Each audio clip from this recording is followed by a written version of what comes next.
खुलुमबाय बायदि बोसोरनि 20 जुलाइआव मोनसे गाज्रि जाथाय जानानै थांदों।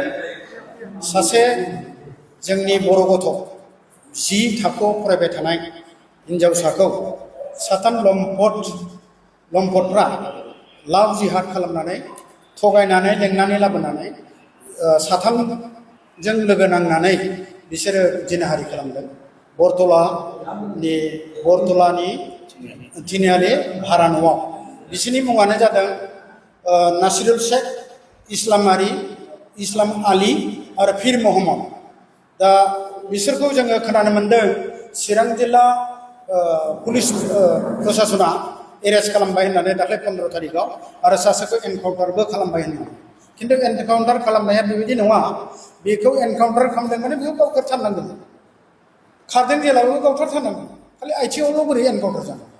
साथामनि मादाव सासेखौल' एनकाउन्टार खालामो। बेखौ जों ट्राइबेल संघआ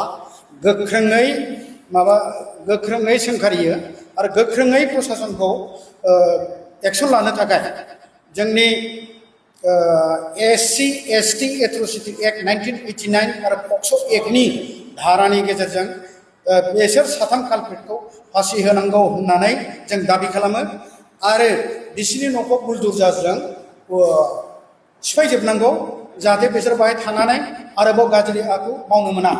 बेनो बिदि खालामोब्लासो इयुननि गाज्रि आखुनि मानसिफ्राबो गिनाय सोमजिखांगोन आरो माबायाव जोंनि रायजोआव मोनसे हालामाव मोनसे माबा थागोन, एग्जाम्पल थागोन, जाहाथे बेबायदि खालामोबा बिदिबो साजा मोनो होननानै।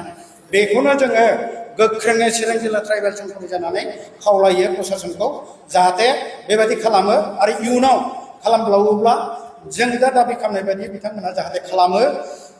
गोख्रोङै माने बिसोरखौ पानिशमेन्ट होयो बा अन द स्पट गावथारनानै बिसोरनो मोनसे साजा होयो।